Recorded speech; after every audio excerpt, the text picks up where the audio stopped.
నోట్ల రద్దుతో పేదల బలం పెరిగిందన్నారు ప్రధాని నరేంద్ర మోడీ. ప్రజలు నిస్వార్థపరులని, వారి పక్షానే తాను ఉంటానన్నారు. అవినీతి పరులను ఎట్టి పరిస్థితుల్లో వదిలేది లేదన్నారు. ఒక్క నిర్ణయంతో ఉగ్రవాదుల ఆదాయ మూలాలన్నీ ఆగిపోయాయన్నారు. విపక్షాల ఆరోపణలకు కౌంటర్ ఇచ్చారు. లోక్సభలో మాట్లాడనివ్వడం లేదని, అందుకే జనసభలో మాట్లాడుతున్నానన్నారు ప్రధాని. 8 तारीख के पहले बड़ों की पूछ होती थी, 1000 और 500 की ही गिनती गिनी जाती थी, 20-50 100 को कोई पूछता नहीं था, छोटे की तरफ कोई देखता नहीं था।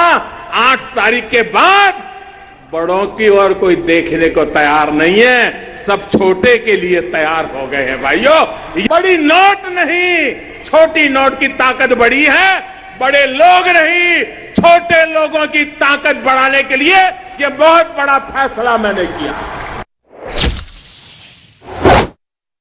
नोटें छापते गए और देश, उसका अर्थतंत्र ये नोटों के ढेर के नीचे ही दबने लग गया। ये नोटों के बंडलों के ढेर, ये नोटों के पहाड़ हमारे अर्थतंत्र को दबोच रहे हैं।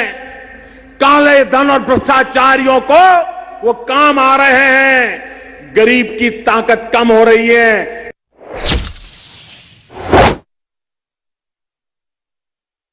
मेरी लड़ाई है आतंकवाद के खिलाफ।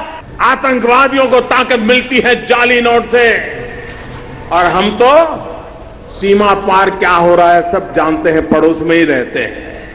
नक्सलवाद, सारे नौजवान सरेंडर होकर के वापस आने लगे हैं। हर किसी को लगता है अब मुख्य धारा में वापस आना चाहिए। आतंकवादियों को जहां से ताकत मिलती थी, उन रास्तों को रोकने में सफल हुए।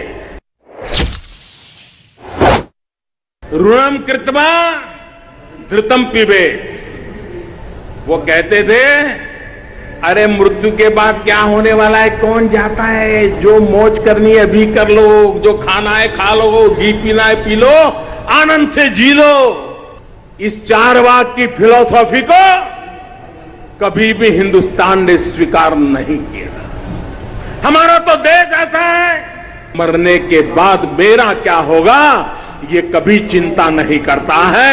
मेरा देश मेरे बाद की पीढ़ियों का भला क्या हो ये सोचने वाला देश है। पार्लियामेंट चल नहीं रही है, चलने दी नहीं जा रही है। सरकार कहती है हम चर्चा चाहते हैं, सरकार कहती है प्रधानमंत्री बोलने के लिए तैयार है, सरकार कहती है प्रधानमंत्री आकर के कहने को तैयार है, लेकिन उनको मालूम है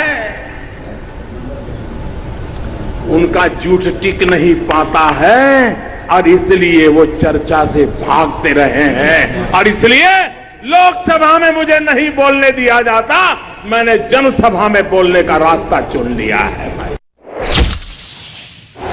हाँ, कुछ लोगों ने कहा अच्छा मोदी जी ये तो ठीक है, लेकिन ऐसा करो एक हफ्ते के लिए रोक लो।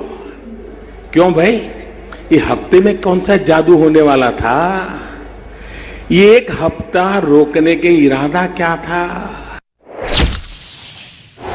और 50 दिन ये तकलीफ होगी ही होगी, और तकलीफ रोजमर्रा थोड़ी बढ़ती भी जाएगी, लेकिन 50 दिन के बाद मैंने हिसाब किताब लगाया है, वो एकदम से धीरे धीरे करके पहले जैसी स्थिति की तरफ आगे बढ़ेगा।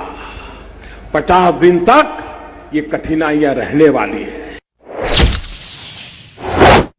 सरकार बराबर पीछे लग गई है, बैंक वाले जेल में जा रहे हैं, बड़े बड़े गड्ढे लेकर के भागे हुए लोग जेल जा रहे हैं। चारों तरफ उनको लगा था कि ठीक है मोदी जी 1000-500 की बंद कर देता है, हम पिछले दरवाजे से कुछ कर लेंगे, लेकिन उनको मालूम नहीं था मोदी ने पिछले दरवाजे पर भी कैमरे लगाए हुए हैं। ये सब के सब पकड़े जाने वाले। पाप जिन्होंने किया है वो बचने वाले नहीं है। कभी चांदी का रुपया हुआ करता था, धीरे धीरे कागज का रुपया आ गया। भाइयों बहनों, अब वक्त बदल चुका है, अब तो आपके मोबाइल फोन में ही आपका बैंक आ गया है, आपका बटवा भी आपके मोबाइल फोन में है। आप चाय पीने जाएं, बटन दबाए, चाय वाले को पैसा पहुंच जाएगा, रिसीट मिल जाएगी। एक बार बैंक में जमा हो गया, आपको बैंक में कतार में खड़े रहने की जरूरत नहीं है, आपको एटीएम के बाहर लाइन लगाने की जरूरत नहीं है, आपको टाइम बर्बाद करने की जरूरत नहीं है, आपको बैंक की कतार में जाने की जरूरत नहीं, बैंक आपके मोबाइल की कतार में खड़ी हो जाएगी।